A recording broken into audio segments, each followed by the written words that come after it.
By 1974, Winston Rodney, the frontman and founder of the legendary Burning Spear group, was laying the foundations for his eventual emergence as one of the godfathers and ambassadors of roots reggae, just a year after leaving the roster of Culcha's record label.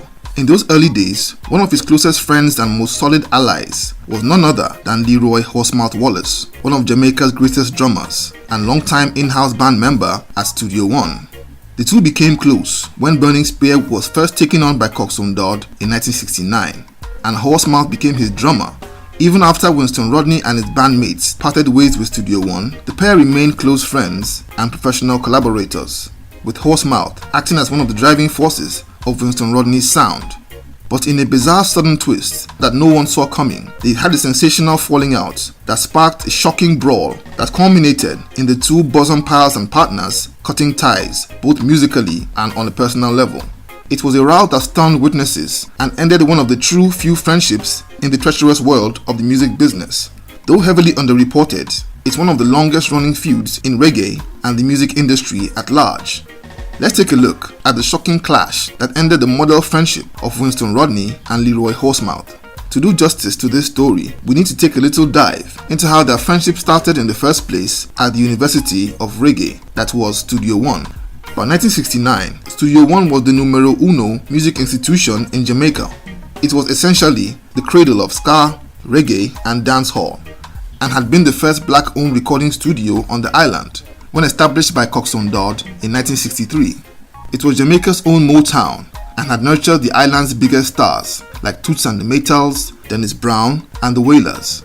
It boasted of several elite in-house studio bands such as the Soul Vendors and the Scatterlights, which had in its ranks former students of the popular Alpha Boys School in Kingston, renowned for its awesome musical program, which has turned out many notable musicians over the years.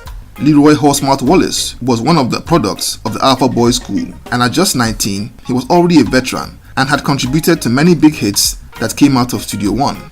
Around that time, Winston Rodney, who was then living up in the country at St. Ann Parish, was looking for a way to break into the music business and would get priceless advice from a fellow future legend that he fortuitously bumped into while taking a walk in the hills one day. On that fateful day in 1969, Bob Marley, who was also born and was at the time living in St. Ann, was walking to the farm that morning and bumped into Rodney, so both young lads stopped for a quick chat. Bob had already blown up years before with the Wailers, so Rodney sought his advice and told him that he was interested in going into music. Bob told him immediately to check out Studio One.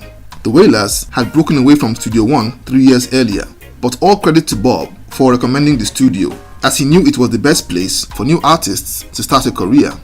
Rodney took Bob's advice and traveled to Kingston with his singing partner to audition for Culcha. After singing 3 of their songs, they were taken on at the studio and released their first single, Door Peep Shall Not Enter, that was backed by the studio's in-house band, the Soul Vendors. Horsemouth was the drummer of that band and struck up a tight friendship with Rodney, and the two became very close. As was the usual case with Studio One artists, things were very tight for Rodney financially, and Horsemouth would show support to his friend, often traveling to St. Ann, where Rodney still lived, to bring his friend food and supplies. By 1972, Burning Spear had started to get some hits, including the smash single Joe Frazier, and Burning Spear would release their debut album titled Studio One Presents Burning Spear in 1973, and was followed by the album Rocking Time in 1974. Burning Spear soon after left Studio One due to creative differences and went on to work with producer Lawrence Lindo, aka Jack Ruby. They went to work on their next album, Marcus Garvey, which came out on the 12th of December 1975.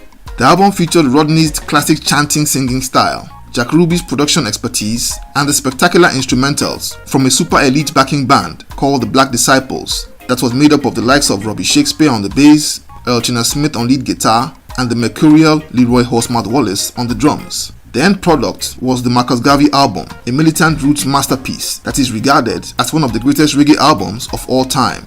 The startling success of this album caught the attention of Island Records, and they signed Burning Spear on a record deal not long after. Burning Spear began to enjoy phenomenal success on a local and international level, and released equally classic follow-up albums like Garvey's Ghost, Man in the Hills, Dry and Heavy, and Social Living, all powered by his backing band that featured the thunderous, brilliant drum rolls of Horsemouth.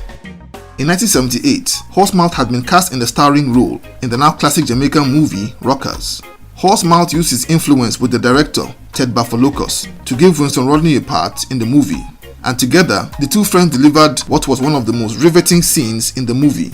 In the iconic scene, Burning Spear sang the song "Jah No Dead" in a sorrowful a cappella to encourage Horsemouth's distraught character as they shared their spliffs, sitting on the ruins of a prison by the seaside. That year seemed to be the peak of their friendship, but unfortunately, it would soon hit the rocks in a terrible way. By 1979, Burning Spear had been touring the globe non-stop with the Black Disciples. Sometime that year, they were on tour of the US with the Mighty Diamonds, and a few days before their concert, their management rented a hall for them to rehearse. As the story goes, after the Mighty Diamonds finished their rehearsals, it was time for Burning Spear and his band, and that is where the problem would begin. The band were in fine form and majestically blazed through the first 3 songs instrumentals, but Rodney was prowling the stage and wouldn't sing. Seasoned Burning Spear fans are aware that Winston Rodney's performances always feature a spiritual element. When performing, he normally gets in the zone and slips into a trance-like state, swaying to the instrumentals before launching into his vocals. But for some reason that day, it seemed to rub Horsemouth up the wrong way. Horsemouth stopped playing his drums, stood up and told Rodney off for keeping the band hanging, accusing his old friend of allowing success to get to his head. This infuriated Rodney, who took out his anger on Horsemouth's new pair of boots that were lying on the stage.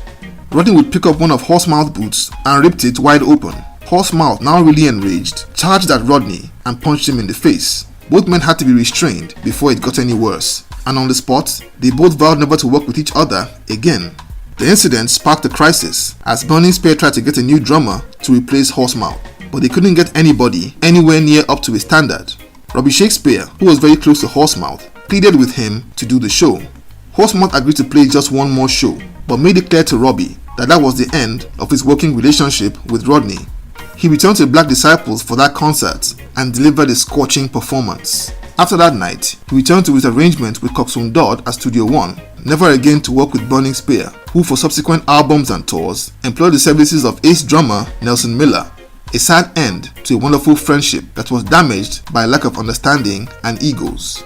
These accounts all came from an interview that Horsemouth gave over a year ago, and from the look of things, the relationship between both men still appears to be very frosty. And we haven't heard Burning Spear's own side of the story for a balanced view, so for now, all we can do is speculate. The bad blood that kicked off that night in 1979 could have been just another case of what happens when a person becomes really successful and lets it get to his head, in the process alienating and possibly provoking those closest to them, something that's very common in the world of music and business. But on the flip side, it could just have been a misunderstanding that got out of hand in the heat of the moment due to youthful exuberance. And when you consider the fact that they were still young men at the time, it is very possible. Either way, I think it's a sad thing that 2 icons and legends of reggae music are still beefing into their 70s. We can only hope that sometime soon, the 2 former best friends can reset what was a model example of brotherhood. Maybe Burning Spear sending Horsemouth a brand new pair of red, gold and green boots may just be a good place to start. So there you have it. Thank you for watching the video today. Please leave a like, subscribe, and until next time, Jah bless.